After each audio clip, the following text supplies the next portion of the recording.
Well, hey guys, Howdy ho. we're back. Another episode here. We stopped counting a while ago. Yeah, we realized we're not smart enough to keep track of episodes, Barry. So we just go with it. It's another episode. Oh, I'm not the first episode. Well, you could be technically because we don't count them. All right. So today we got another guest in the studio. Today we have Barry Stiles, which happens to be my. I guess you're a couple different things: stepfather and somewhat of a business partner. And a business partner as well. Yeah. We had the stepfather thing came first. Yeah.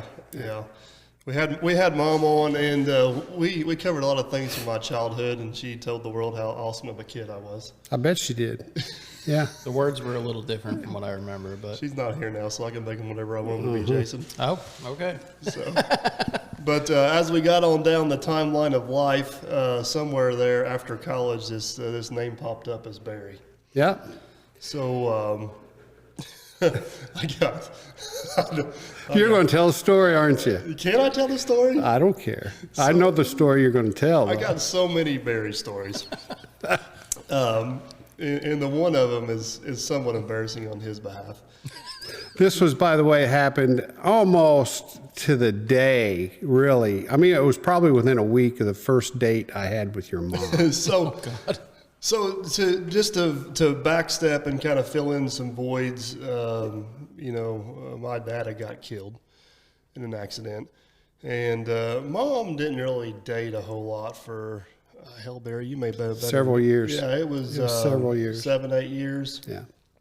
And honestly, Barry was probably the first, true serious relationship. The first guy she ever dated where I thought, well, this may turn into more than just, testing the waters type situation. Right. There was a few other things in there. And Mom, honestly, in Mom's defense, I was already out of school. My other two brothers were in school, and whenever the accident happened with Dad, that was the last thing on her mind. She was pretty focused on making sure us kids were good and on her own. Right. And then at that point, everybody left the house, and she's home alone, and nobody wanted that, including us. So I was kind of glad to see her, get out and date and do some things. And she was very, you'd probably agree to this, she was very cautious about that. Very, yes. I remember the first time, the very first date we went on, she wouldn't let me come to the house to pick her up. I'm thinking that's because she wanted to protect her boys. I don't think it had anything at all to do with my reputation. Yeah, right. Yeah. So, but one thing, and I've told Barry this before, one thing that made it pretty easy for us, or at least made it pretty easy for me, was he's the exact opposite of Dad. The chances of him replacing Dad or filling that role are slim to none. It's just not going to happen. Did you know Dad? I was going to say, I didn't know when we would or how we would segue into that, but I was just going to make the comment that really everything starts with your dad. Yeah, it really does, because your dad and I were friends. Your dad was 2 years ahead of me in high school. And we participated in sports together. We were on the track team. I played some different sports with him. He was football and track, and I was more basketball and track. But we were on the track team together. But it goes much further than that. I've known your dad has a brother named Ed that was in my class, which he's kind of a knucklehead. Yeah. But Ed, if you're listening to this, I like you, man. No, but Ed, just to throw another little fun fact in here, Ed, my Uncle Ed, is the one that Aaron's dad, Popeye, bought the bar from. Really? Correct. Yeah. No kidding. So Frank, Michael's dad, and I, we used to even do a little running together back in the day. And but the interesting thing is, as the high school years go, proceeds, and we graduate and move on with our life. I did not know your mom. Your mom was. I guess your mom was 5 years younger than your dad, because she's 3 years younger than me, and I just didn't know her. And it's just ironic. I knew your dad really well, and I didn't know your mom at all. Never knew who your mom was. Yeah. But with all that being said, I think you would agree that you and Dad were two totally different. I would say so. Barry was the Barry was the corporate guy in the office, and Dad was the dirty guy in the bulldozer. That's the best way I know to describe it in layman's terms. So. Right. So, I'd be remiss if I didn't say, too, your dad was one hell of an athlete, too. He was a great football player. And in track, he really shined in track because he was a sprinter. And, I mean, he ran like 10-second 100-yard dash. I mean, he was the real deal when it came to athleticism. So I'll tell a quick little fun story on that. Dad always had this. He had two people he really looked up to in life, and one was Coach Bussey. Yep. And one was Coach Talbert or Tally. Tally. Yeah. Bussey was the track coach, and Tally was the football coach, and Dad had these guys up on a pedestal, and I got to know Coach Bussey. I got to meet Coach Tally a few times, but I didn't get to know him the same way I knew Coach Bussey. But whenever I was in high school, years later, I had Coach Bussey as my driver's ed coach, or my driver's ed teacher. And I don't know, it was like a 6-week class or something. So 3 weeks into this class, he figures out who my dad is, and I got an ass chewing that I wasn't running track. I'm like, I don't think you understand, buddy. Yeah. Them genes did not trickle down. you know, my definition of anchor to the relay is a whole different type of anchor. Yeah. It's made of metal, right? Your anchor. The interesting sidebar to that is, in my opinion anyway, is that Coach Bussey, who is your dad's track coach, is an Indiana State Hall of Fame coach. Oh, he was the real deal.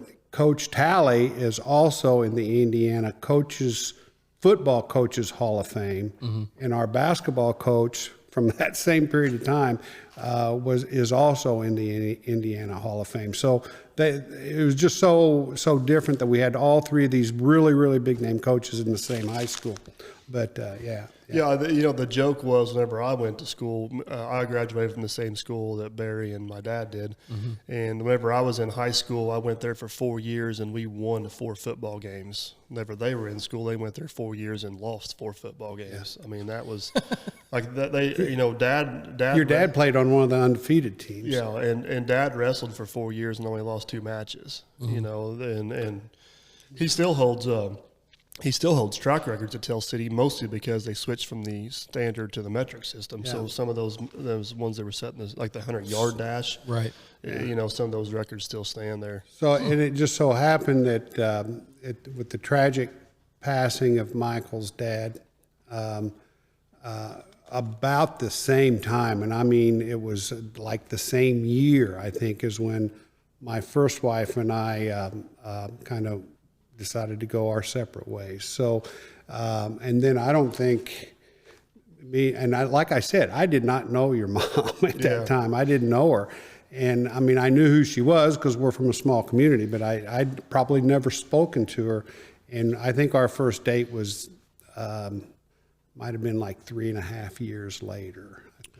Yeah, it was several years after, because I was already out of school. I was in college, I was doing my internship in college. I think my brother had just graduated. Greg had just graduated, and Andy would have been a freshman, going to be a sophomore, I believe. So this is the story, Brady. Yeah, here we go to the story. So go ahead and get this one we had over to with. get all the backstory in there to get the story. So at this time in my life, I'm working for a local construction company, and we're doing some remodel work, mostly kitchen and bath. So we dabbled in a little bit of everything. And we get this work order to go to this Styles house. I have no idea who this guy is. Mm-hmm. So we get there, and I think we were taking we were turning the old garage into like a living space or something, if I remember right. Well, what we were doing is we were switching things around. The living room was going to be turned into the dining room, and the dining room / kitchen was going to be turned into like a living area. So yeah, there was going to be some walls coming down, and it was my bachelor pad at the time. Okay. So I was right. Kind of fixing it up. So we go in there, and the first thing we got to do is rearrange some furniture. Mm-hmm. So I go to move this couch. The couch bumps the end table. It's got a candle warmer on it, and it spills wax all over this couch. And I'm like, what kind of blankety blank guys over here with a stinking candle warmer just going off? Yeah. So I call my boss. I'm sure my manhood was questioned. Yeah. So I'm mad that I did it. I'm just perturbed that this guy's got a candle warmer. Like, who the hell has a damn candle warmer? You know what I mean? I do. But hey, whatever. So Anyways, I get a hold of Bernie. I'm like, I screwed up, and he gets Service Pro out there, and we clean this couch up, and all's good, and and life goes on, and then because I don't think I even met you. I don't think you knew who I was at all. He didn't even know what I looked like. I had no clue what he looked like. No clue. I mean, I was working through the contractor, and oh crap, Barry! It was like probably 4 or 5 years later we get to talking about this. I finally connected all the dots. Like he was the guy with the candle warmer. Now he's dating my mom. Yeah. And I have to say the candle warmer was a gift. I didn't buy a candle warmer. I used it, but it was a gift. So. Well, I don't see anything wrong with room smelling nice. Exactly. And so did the couch after I got done. Well, in Barry's defense, he's probably lucky that it wasn't a real candle because you would have burned the damn house down. Here's the kicker to this whole thing. So once I connect the dots and I confront or talk to Barry about this, he's like, he goes, I was wondering why that couch looks so good. He goes, that thing went straight to the dump. We were getting rid of it anyways. Yeah, I refurnished the whole house, so they got a little upset about that. So that's my first that's my Barry story. We get it. We joke about it and have a lot of fun with it. So really, the first time that I saw your mom, and this was probably a year or so before I ever asked her out. But the thing about your mom's got 3 boys, you being the oldest, and I have 2 boys. So we've got 5 boys between us. And of course, you guys are all adults now, but back in those days, I think Ben was in high school. My Ben was in high school, and Brad was just starting college. But I think Brad had just graduated whenever we kind of started intermingling a little bit. So one night I had Ben and Brad, again, my boys at my house, and we went out to dinner, and Brad always wanted to drive, so he drove my car, and we went down to the Post, which was a restaurant in downtown. And we're down there, and we had dinner, and we got back to the house, and Brad had lost my keys. And so so I said, well, really the only place that I can figure the keys would be at the restaurant, right? So I had Brad get in his other car. He took me back down to the restaurant, and we were sitting in this booth, and I'm in this booth at this restaurant. I mean, just digging into this booth, moving the cushions off to the side, and I got my head buried down there trying to see if my keys are in there. And I look up, and your mom and her friend Sheila were sitting at a table, and they were just kind of staring at me. And my fat ass was just staring at them right in the face, And I said, "Oh, hi." And they said hi, and I said, I'm looking for keys is what I'm doing here. So I found the keys and I left, and your mom told me later, Sheila said, well, maybe you can go out with Barry. And she goes, well, I ain't going out with that dumbass. He can't even keep track of his keys. Sounds just like something Mom would say. Anyway, Mom's, if you haven't figured out yet, Mom's a very independent individual, to say the absolute least. She really is, and a strong woman. I mean, a very strong woman. And like I said, our first date, I wasn't allowed to pick her up. A mutual friend picked her up, and then we met somewhere. But as far as the personal relationships were concerned, I think it's awesome. We're just very blessed, I think our family is, because Michael and Andy and Greg on the Simon side of our family, and then I've got Brad and Ben on the Stiles side of the family, and all 5 of them just mesh so well. Everybody gets along really well, and I think it helps too that a lot of us are already either leaving the house or in the process of leaving the house too. So sure, we never had to all live together. Right. Well, we didn't have to all live together, and I will tell you, and I don't know who all's going to listen to this out there, but your mom and I both felt very strongly that, we were going to do things the right way. We didn't want to put our kids in an uncomfortable situation. We didn't stay the night at each other's house or anything like that. That didn't happen because we had respect for our children. Mm-hmm. And I wish that would occur more. I think it needs to happen. Yeah. Yeah, I don't. So fast forward, and Barry, you and Mom probably dated for 6-8 months where she like even let us know you existed, or Yeah. or we even really knew. Like we were starting to kind of figure out some hints that something was going on, but I got a quick story about that too. This was, if I'm not mistaken, the first time I really talked to your mom was actually on her birthday, which is August 19th, right? So I think I asked her out like two weeks after that. So we're talking about the August-September time frame. Mm-hmm. So this, as time goes on, we go through the winter, and I think the first time I ever saw Andy and really talked to Andy was the next spring when I was mowing your grass. I told you, because I work for a power equipment company. I always had a nice lawnmower, and I mowed your guys' grass. And man, your mom said, Andy came home and said, "Who's the guy out there mowing the grass?" So we went nice and slow. That was good. yeah, I'm trying to think the first time that I don't know if I remember the first time we met or if she introduced you, or do you recall any of that? Gosh, the first time I met the boys, God, when would that have been? It was, I'm going to say, Michael, and I don't remember exactly, but I think it was probably a holiday. I don't. Yeah, maybe. You left such an impression. I just don't remember. Yeah, I was really trying not to mess it up. So. I can see Mom now. She's probably got a checklist of do's and don'ts. You know? Don't talk to this person. Don't say this to that. Yeah. Avoid Randy. No, I'm joking. No, that's good advice there. So, a soft start, slow start, whatever you want to call it. I mean, it kind of just evolves slowly over time would be the best way to put it.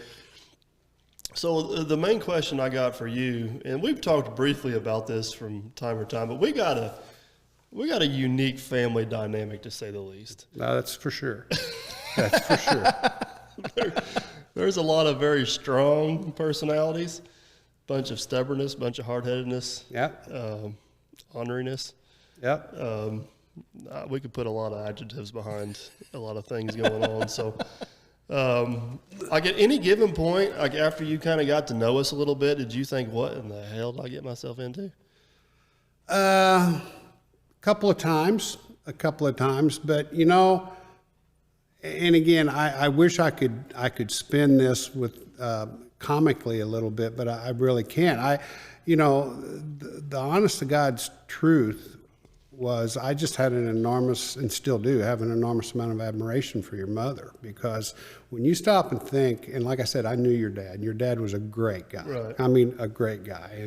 And I don't want to dwell on sadness or anything, but your family went through a tragedy. I mean, that was a tragic thing to happen.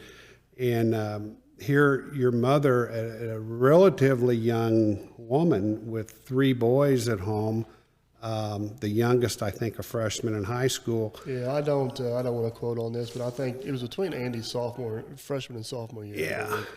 So, and then after meeting you boys years later, and I'm like I said, I'm thinking it was 3 to 3.5, maybe close to 4 years later, realizing what you'd been through, and I mean, what happened, and you probably know this better than anyone, but your mom, she just put her arms around you boys, and she did everything she could to raise you. Yeah, that was her focus. That was her priority. And that was not, I mean, she didn't, I'm sorry. I mean, there are people out there that would go chasing after somebody to take care of them. No, your mom was taking care of things. Mm-hmm. And that, to me, was just such a strong approach and so admirable that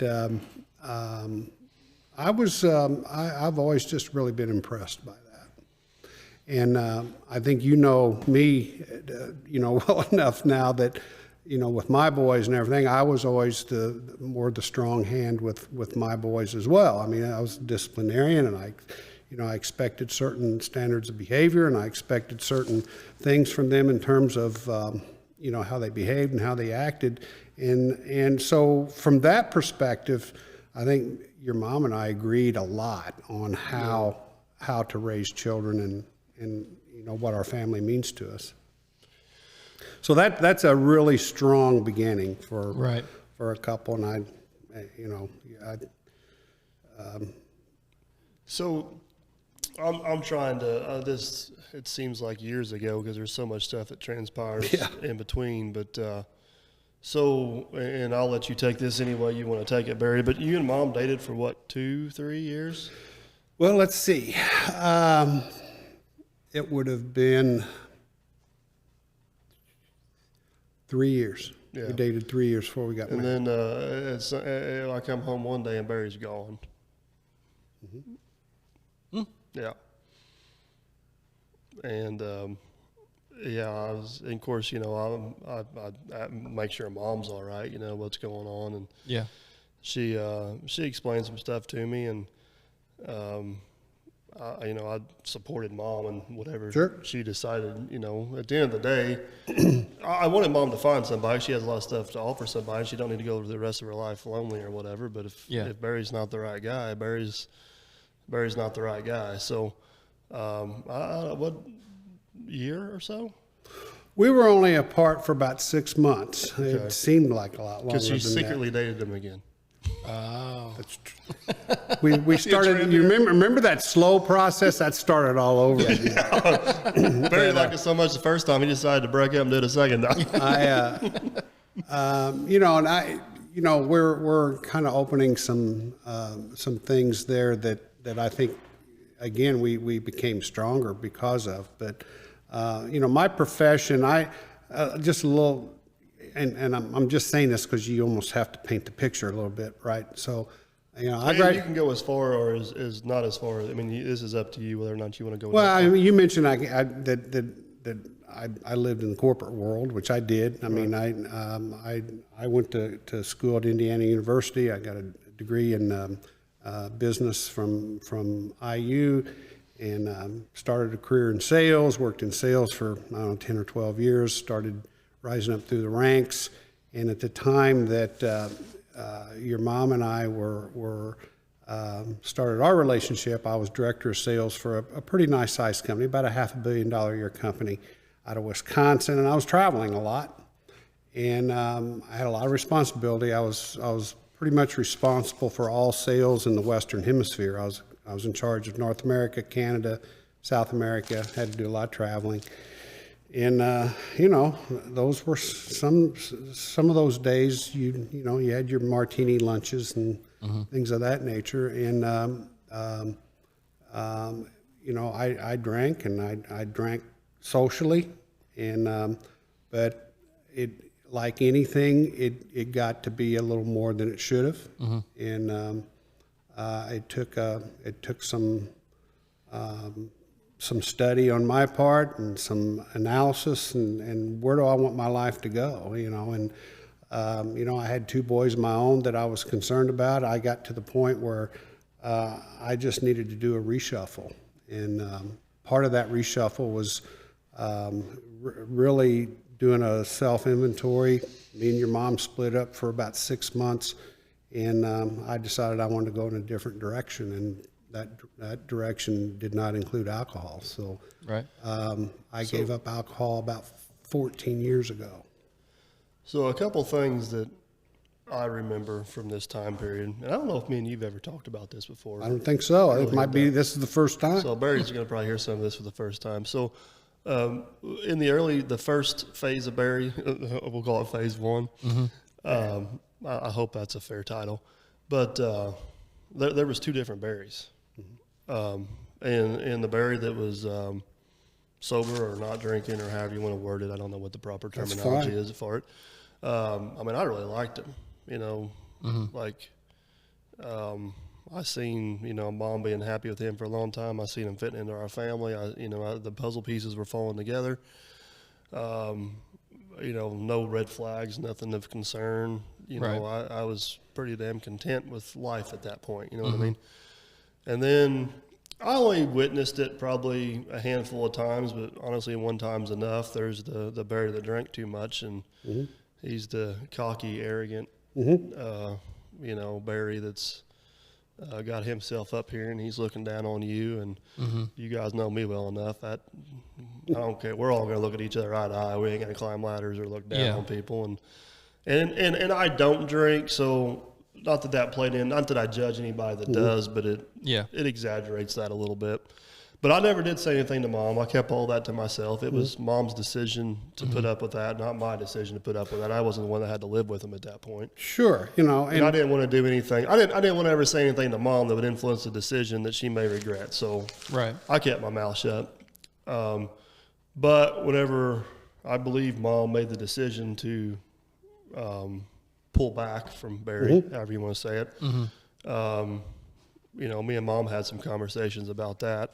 So one, I give Mom a whole lot of credit of recognizing that herself and realizing that she needs to, she never, as far as I know, she never asked Barry to change. Nope. She just didn't like what she was dating at that time. And so I give Mom a lot of credit for that. And as far as I know, and I believe this to today, that Barry did not change for my mom. Barry changed for himself, and that's the only reason why it's stuck and it's worked. I appreciate that perspective because it's totally accurate. I mean, the only way for anyone who's dealing with any kind of addiction or any type of dependency on any substance, really, the only way you're going to quit is if you're ready to quit yourself. You can't do it for anyone else. You have to do it for yourself. And whether your mom and I would have ever gotten back together or not, I'm very confident that I would have still chosen the sober route. That's I still had two boys that I was concerned about being a better role model for them, and that's just the route I chose, and I think I think we're all, certainly me and your mom are blessed because I think we have a great life together now. But I know personally I'm blessed that that route took us back together, and here we are. We've got 5 boys between us. All 5 boys are married with their own families. We've got our number 8, 9, and 10 grandchildren are due this spring. So it's quite a life. So Barry, I think I remember this right, but Barry has the shows up so Barry reappears, and I'm pretty sure, like I had a heads up that this was coming, but I'm pretty sure Barry reappeared at Jen and I's wedding. I'm back, guys. Yeah. Hey, congratulations, Michael. Look who's here. Yeah, that's true. I mean, Mom did give me a heads up that Barry may be coming back, and I'm not going to lie, I had a lot of questions. I felt like I was the adult in the relationship instead of the kid for a change, Right. And but I mean, I think at the end of the day, we both had the same goal, as just wanted mom to be happy. So you guys, after you got back together, you dated for 2 years or so? Yep. And then they ended up. Well, we dated for a year. We were broke up for about 6 months. We got back together. We dated for about another year and a half before we tied the knot.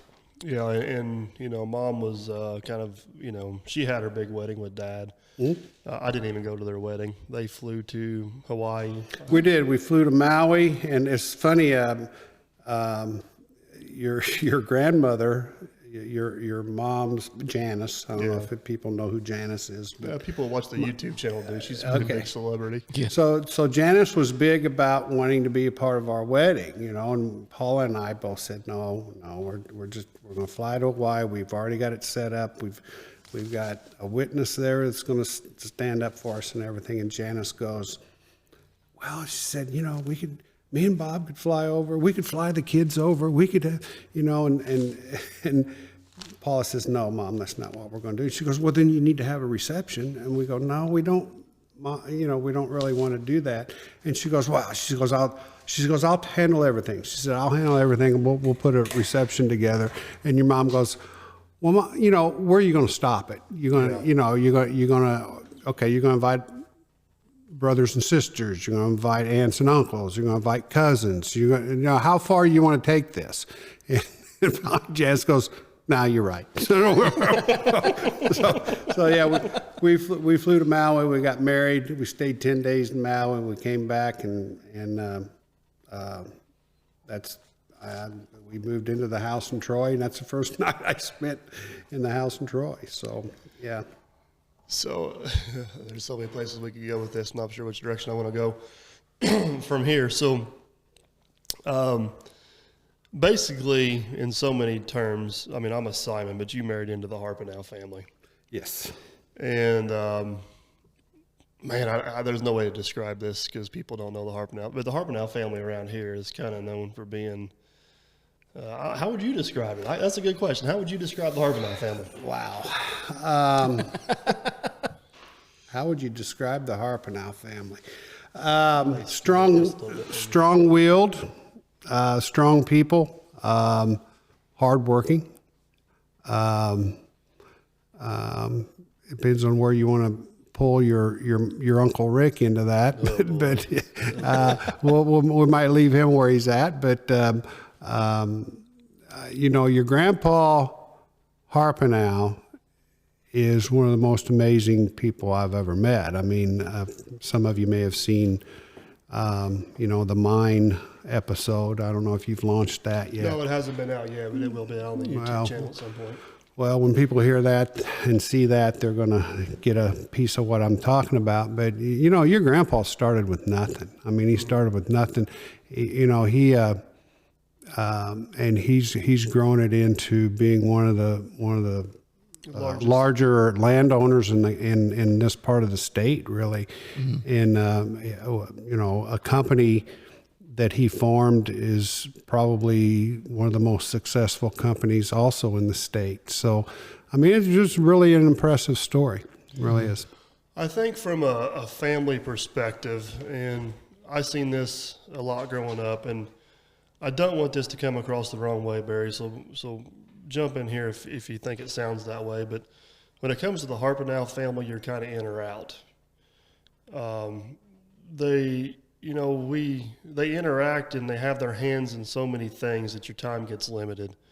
So if you can bring something to the table and you have that sounds bad because Grandpa's one of the fairest people you ever met. It don't matter if you're a bum on the street or you're driving down the road with a Bentley, he's going to treat you the exact same. Right. But whenever it comes to the close circle of the family, it's a pretty guarded circle. There's not a whole lot of people that get to the inner workings of it. You know, there's a lot of people that see the family, but I think you know what I'm trying to say. But I do. I mean, you know, I knew that I was a part of the circle when, and this was a good year after we were married, after your mom and I were married.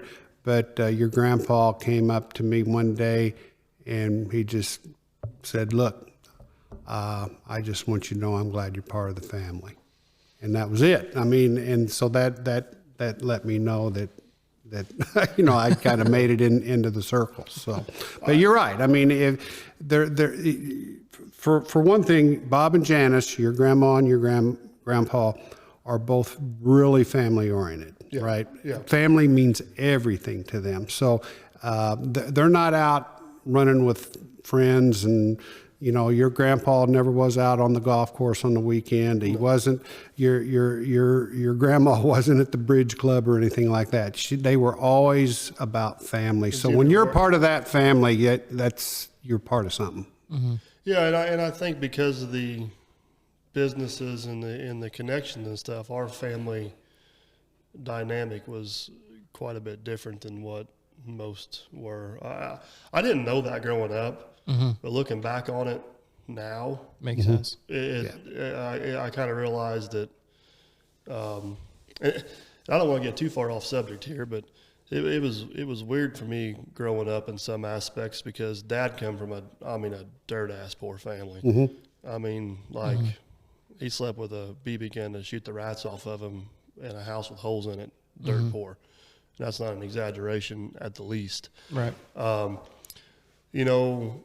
So then you flip to mom's side of the family. Keep in mind, Grandpa Harper and I was in the same spot at one point in his life. But by the time I was born, by the time I come around, Dad's family's still middle class at best. You know, Grandpa, he's made a pretty good living for himself now, so he's climbed the ladder to, you know, a different standard.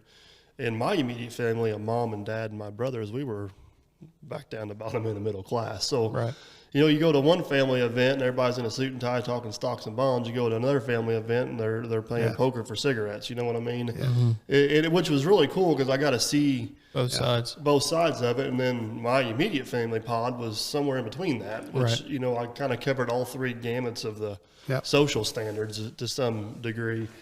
And I definitely don't want to misbetray Grandpa, though, because he's the one that instilled in me, it don't matter if you got $5 to your name or $100 million to your name, you still got something worth saying and listening to, and you treat that guy the same as the next guy. You know what I mean? You treat everybody the same no matter what. Well, and you know, your grandpa's 85 years old, and he's losing some of his memory, and certainly a short-term memory. But if you ever want to just really have a good conversation with your grandpa, ask him about something that happened way back when, you know.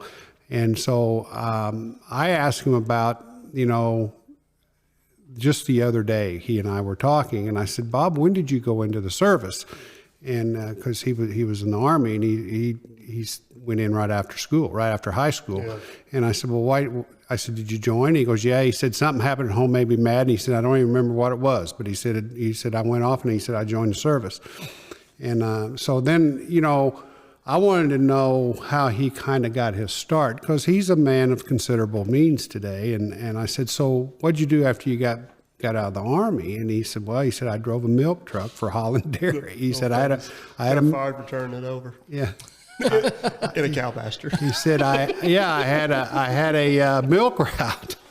And I said, well, then how did you get in the insurance business? And Michael's great-grandfather was killed in a mining accident, and that mining company had an insurance policy that was sold by this guy by the name, I think his name was Bill Elmer. Ellis. Is it Ellis? Or, something like that. But he was out of Jasper, and I never knew this, but I asked Bob, I said, so how'd you get in the insurance business? He said, Bill Ellis or Bill Elmer got me in it. And I said, well, isn't that the guy that, I said, how'd you know him? And he goes, he's the one that sold my dad the insurance policy that paid for the mine. So it all came full circle.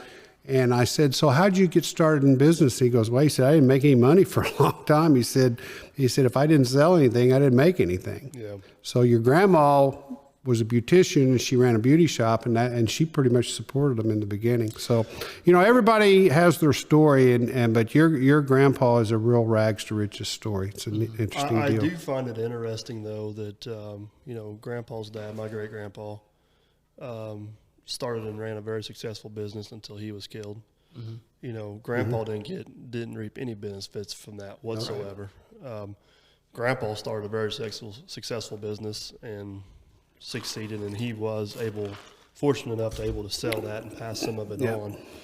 And I started a business. It's still yet to see if it'll be successful or not, but it's three generations of the same family following the same, you know, the same footprints. I don't know if it's something in our blood or just something the way we think or what, but Oh, I think that's definitely it. I think it is. I think you have to think a certain way. I like Barry's opinion on this because he's a true outsider looking in to some extent. You know, well, I think you do. I think there is a certain way of thinking, a certain risk taking, or maybe it's a certain confidence that you have that says, "Look, I can do this. You know, I'm gonna roll the dice on this because I have confidence that I can make it work." And I think you exhibit that. Your grandpa certainly did, and. You know, I think we've started a business, and your mom and I kind of semi-retired, and we've started a business, and it's just something that's, they say, in your blood. Maybe that's one way to look at it, but I really think it's a way you think. I think at some point,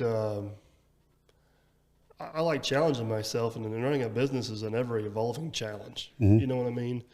You never get complacent doing it. If you do, you're in trouble. So, well, I was always in the corporate world. And one of the things that your mother lived in a little town of Troy, Indiana, all of her life until I came along.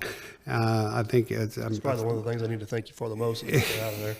Well, I think, I would have been, your mom was in her 50s probably, right? Yeah, she was probably 53 or 54 years old. And I get an opportunity to take over a company in Nashville, Tennessee. Well, let's not jump so far ahead there. Let's kind of let's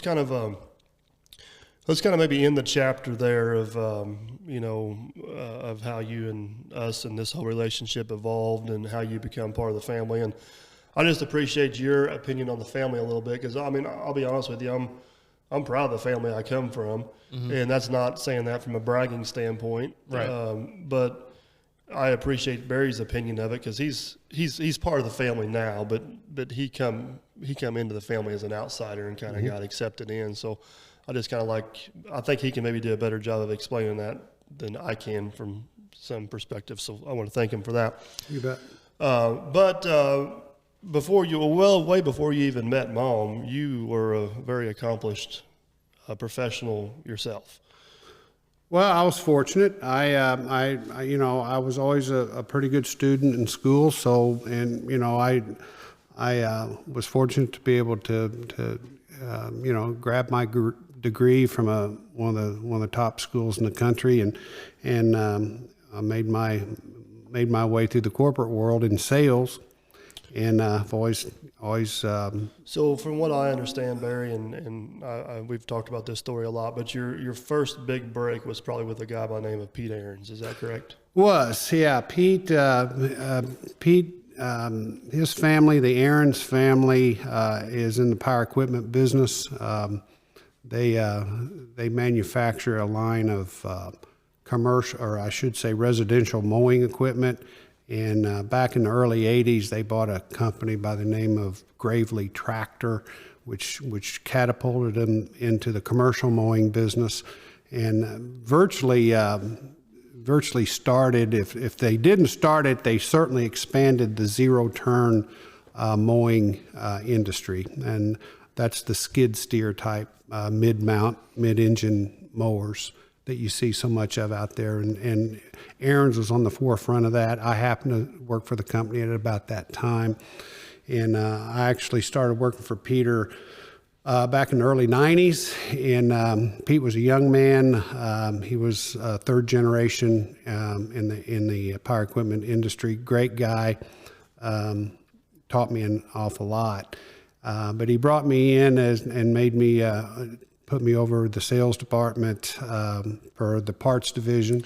So kind of give us some stats. So kind of paint the picture of what was it called, Stens at this point? It was. Stens Corporation was a company in southern Indiana that was started out as a family business and just a regional parts supplier. Actually started out as a lawnmower repair shop.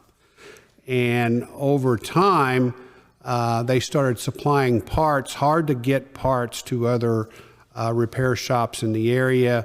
The second generation son came along and he expanded it regionally and then expanded it nationally. And when they went national with power equipment parts, and I'm talking about lawnmower blades, air filters, fuel filters, any moving part that you see on a lawnmower. And the Aarons Company bought this company by the name of Stens Corporation, and the Aarons Company bought them at about I think it was about 1992, 1993 time frame, and then we took it worldwide. So you got brought on about the same time they acquired this company, right? That's correct. And so whenever they acquired this company, Stens, Pete, he's the CEO. He was the president, right? And you were one of the first hires he had, wasn't it? I was, and he put me in charge of our package parts division over the years. So whenever they purchased the company, what was the gross sales that year? Oh gosh. we had not hit near 20 million yet. I thought I remember you telling me a statistic one time that it was whenever you guys acquired the company, it was about 14 million a year in sales. Yeah. And I think it's worth adding that a little bit of that success is they were one of the first ones that started having an online presence. Correct. Which would have been in the early 90s. So That's correct. So Pete has bought this, or Aaron's has bought this company. Pete's running it. You're one of the first hires. You're, in layman's terms, kind of in charge of sales and a lot of different things. So your time there, like how many years did you work there? I worked for, gosh, I wasn't prepared for that. I would say 20 years. Okay. So just, I guess kind of elaborate on how it went from this $14 million a year company, because whenever you left there, it was a $500 million a year company? Well, the Stins portion of it was smaller in the beginning and much larger at the end. We went just on the parts side of things. We grew it to 90 million. Okay. In the time that I was there, and then. And you think about that. I mean, one of the most expensive parts you sell may be $10. Correct. Yeah. That's a lot of damn parts. Correct. Yeah. And so we expanded it throughout South America. We expanded it through Europe. And we did it through, the online presence was huge. We also used different distribution channels, so I don't want to bore people with that. But it was a really, really fun ride for about 15 years. Yeah, I guess the picture I'm kind of trying to paint here a little bit is you had an opportunity to get in there at the very beginning. And I know there's a lot of other people involved, and I don't want to discredit nobody, but you and Pete kind of made a pretty good team. And we did, and and you've met Peter. Yeah. He and I have stayed pretty tight through the years, even though we've kind of both went our own paths here in the last 7 or 8 years. But I know in some of your business ventures, we've pulled Pete in, and he's sat down and has been gracious enough to give us some insight and some of his advice. And I still lean on him from time to time. So, yeah, he's a great guy. So we got, so you gain all this knowledge, all this experience. I mean, Stins is no joke of an operation. I mean, it's the big time. It's the big leagues. It's what us little guys call the big leagues. Yeah. And, I mean, I guess the best way I know to word this is all good things got to come to an end. I guess Aaron's Lawnmower Corporation, which is the parent company, they decided they're going to sell this division off. They did. And I saw that kind of happening. I saw that coming down the line. And about a year before they sold the parts division, I had a decision to make. Your mom and I had been married for 6 or 7 years, and things were going great. But at that point in time, I'd advanced to the director level with the company. I was director of sales of worldwide sales, and the next step for me was Pete's job, and that probably wasn't going to happen, right? 'Cause my last name wasn't Aaron's, and I totally got that. So I had an opportunity to. I was contacted by a company out of Nashville. It was actually a Berkshire Hathaway company that.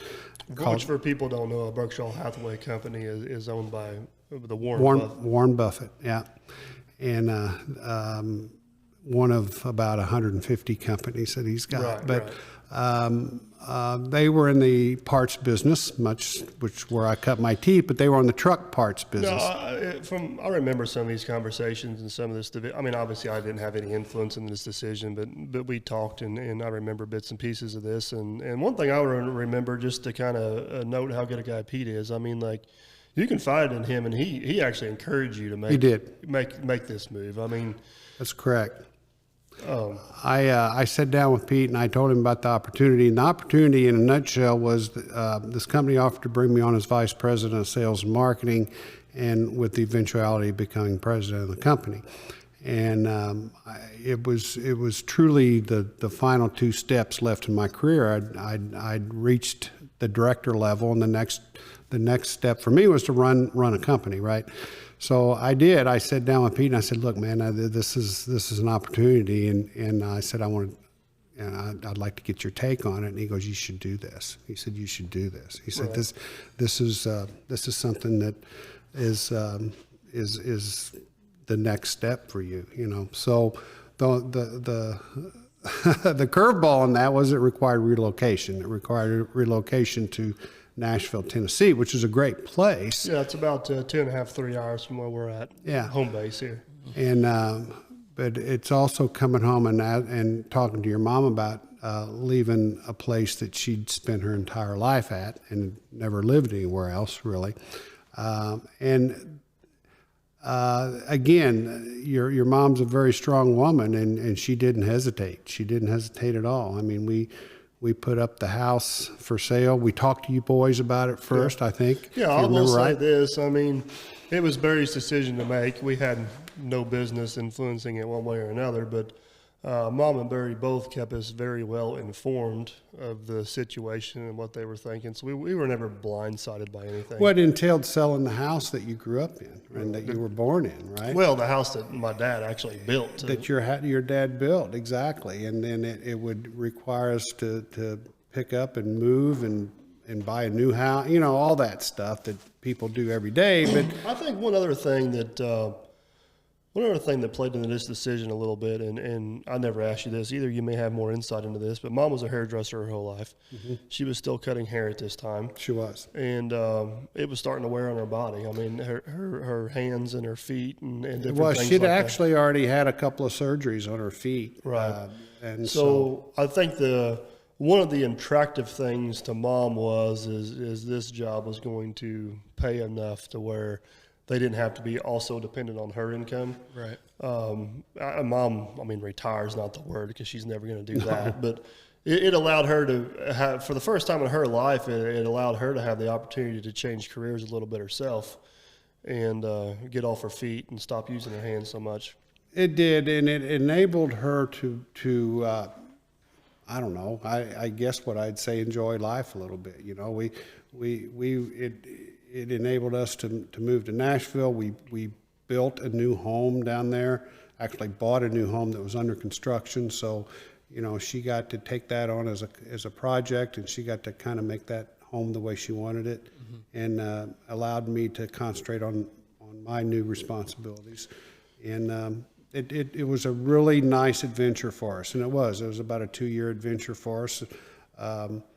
I went down there. We had a lot of success in what we were doing. Yeah, so to interject here a little bit, from what I remember from that time in life is whenever you guys moved to Nashville, it was a 5-year plan. It was a 5-year plan. You agreed to take over this company in stages. I don't know what the terminology is, Barry, mm-hmm. so forgive me if I speak out of term or use the wrong title here. But this company hired you. This company you took over was struggling. It was. And basically they hired you in hopes of turning it around. Well, for anyone who knows or has ever done any reading about Warren Buffett, he does not keep non-profitable companies. He only keeps profitable companies, and he doesn't sell companies. He shuts them down if they're not profitable. So the company that I went to work for. Can we say the name of it, or should we not do that? Yeah, sure. The name of the company was Fleetline, and Fleetline was a manufacturer of truck, Class 8 truck or semi-truck component parts. Mm-hmm. Something you're pretty familiar with. Yeah. And so, our primary customer was the OEM, or the original equipment manufacturer. We did business with the Peterbilts and the Kenworths and the Volvos and the all those guys, Mac, just to name some of them or most of them. And basically, I went in as Vice President of Sales and Marketing.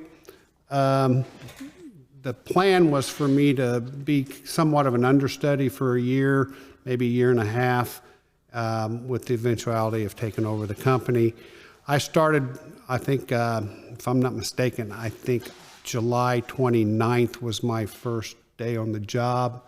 On October the 1st, I got a call from the corporate folks to say, or to let me know that I was taking over as president the following Monday. So, Surprise!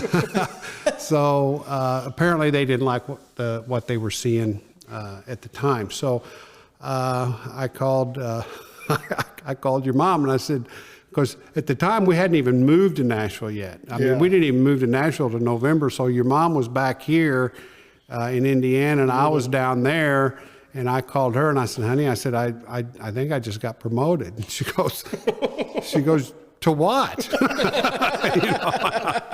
I said, well, so that happened, and it was a time where you kind of think, well, this is what I wanted, and now I got it. So what do we do? So those guys, you know, when you're in that role and you got everybody depending on you in the company, we had, you know, just dozens and dozens and dozens of employees, and you got engineers, and you got purchasing, you got accounting, you know, all these different disciplines within the business, and you got to fix some things because things aren't going right. And we were struggling at about a low single-digit return, and that's just not good enough. And I'll just fast forward and get through some of this stuff, but we made some changes.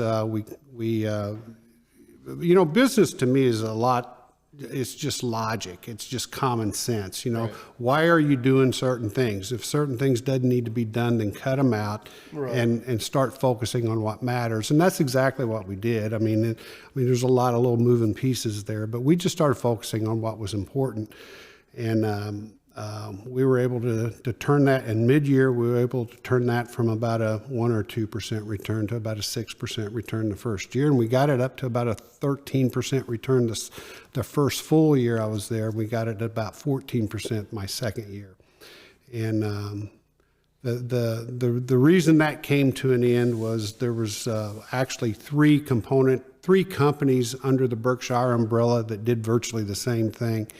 And so you had three presidents running three companies doing virtually the same thing.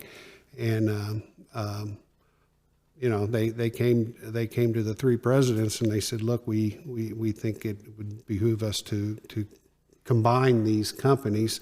And they made an offer that I didn't want to turn down. So I accepted their offer, and we moved back to Indiana and started the Derby market.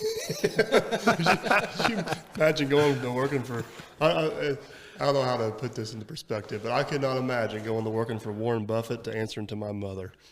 I mean, that's what he did. She's more demanding. I know. I think I'd take Warren Buffett any day. Like, I'd take my chances. She's more demanding.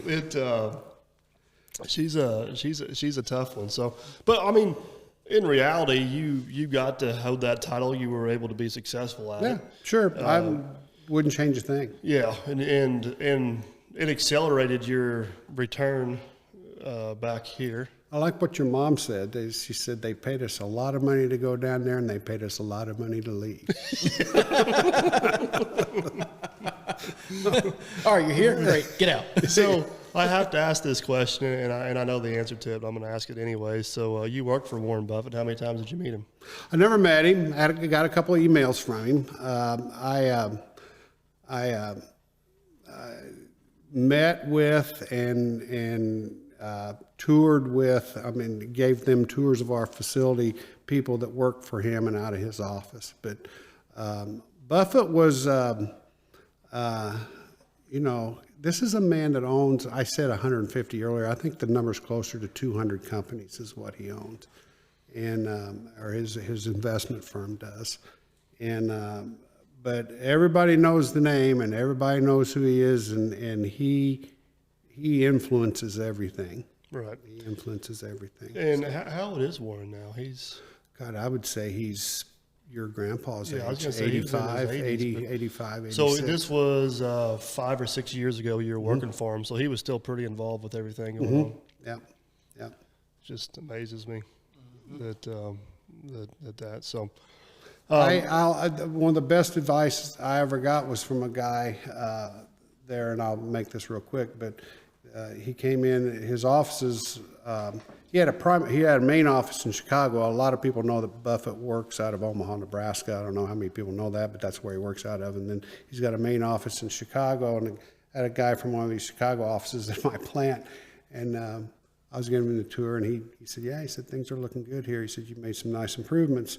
And I said, yeah, I said, I'm a little bit concerned about our top line revenue this year. I'm really working on that. And he looked at me and he goes, he said, let me give you a little bit of advice. And I said, what's that? And he goes, we don't really give a shit about your top line revenue. We care about your bottom line revenue. So that was that kind of stuck with me. It doesn't really matter what your top line is as long as your bottom line's growing. So right. That's kind of what I've tried to do everywhere.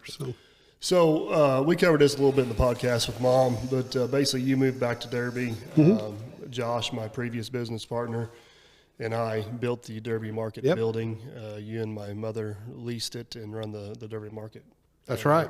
Since then, you and Mom, and for layman's terms, have bought Josh out. So now we're all intertwined in that. So I'm partners with Dirt Perfect. Look at you go. That? Yeah, look at me go. I tell you what, the pinnacle of my career right now. Boy, yeah, I don't know about that.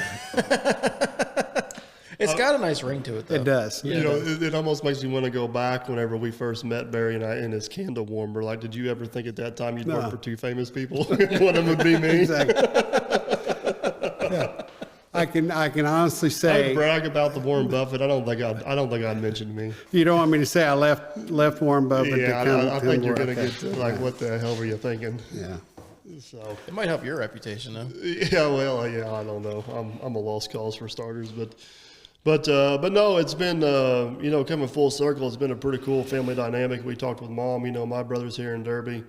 You got one son that's still close. The other one's actually jumped the pond. Yep, I got a son in Europe. Yeah, but and he actually still works for the Aaron's Lawnmower Corporation. He does. But it turned into a pretty cool little family dynamic. With the running the family store, and of course, Mama Barry did a good job with that. And you're as centrally located to our family operations as possible here in Derby. And I hate to jinx anything, but everything seems to be going pretty well. So it is. I mean, in terms of taking over the Harris side of the Simon Harris operation. I mean, now we have a company that Michael and Jenna and Michael's wife and Michael's mother and I own. It's called Derby Properties, and you really don't know it, but he's outvoted. But we'll just let him play along. That's right. I should refresh that. Honestly, that's not true, because that particular business buries the brains of the operation. And I go with whatever Barry says. I don't want to deal with it. Well, but the Derby Market side of things it was just something to keep us busy. That was the intent. And how's that working for you? Well, it's successful from that perspective. It's keeping us busy, but we've also got a really nice little community here, and it's been well received in the community, and we're growing more than I could have ever imagined, really, and the business is doing really well. Yeah, it's. I don't know, for nobody that's ever visited Derby, it's one of those places you've experienced it firsthand, Jason. It's a place you can't really explain. You just kind of got to experience. You just suck it up and realize you're going to move here. That's basically what I tell people. It's technically a touristy town, but there's not for the ones that know about it. For the ones, but there's no tourist attractions here other than the river and the scenery. You know what I mean? It's kind of tucked away. We get a lot of Jeepers and motorcycles through. We got a lot of local cabins, on the river and then the local business, the community itself is growing a little bit. So the local business through the off-season months is more than enough to keep these guys in check. You guys got a really big internet celebrity here too.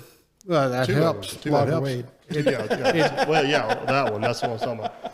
Yeah, I mean, more times than you would think, we have people coming into the Derby Market saying, "I thought that Dirt Perfect guy was here. I had to come by and see the place," So, but one of the things that we have in Derby, for the people that might wonder about it, we have the Ohio River, and the Ohio River is just an amazing natural resource. Well, and the stretch of Ohio River we live on is probably the most beautiful stretch of Ohio River, period. There's very little industry. It's wide open fields. It's natural cliff sides. Eagles, all kinds of wildlife. It's really a nice spot. You know, some people think of the Ohio River, they think of the metropolitan areas and the industry and all that stuff. It's nothing like that. Right. Yeah. Nothing like that here. I mean, really for 50 or 60 miles from basically Rocky Point up through the south side of Louisville, there's nothing. Right. One rock quarry on the river that I can think of. You know, the rest of it's just natural stuff. So, but yeah, hopefully that fills in some gaps for you guys. We're rolling in on our hour here, Barry. I appreciate you sitting down. Wow, it's been an hour. Thank you, guys. I hope it was worth the time. Yeah, hopefully we didn't harass you too bad. Well. So, just a reminder, we're on all mainstream podcasting platforms now. Yep. Still posting to our YouTube channel as well. Yep. And anybody wants to contact us for suggestions or possible guests, we got the Yahoo account. A few points from perfect at yahoo.com. Yep. So, thanks for listening, guys. See you. Thank you, guys.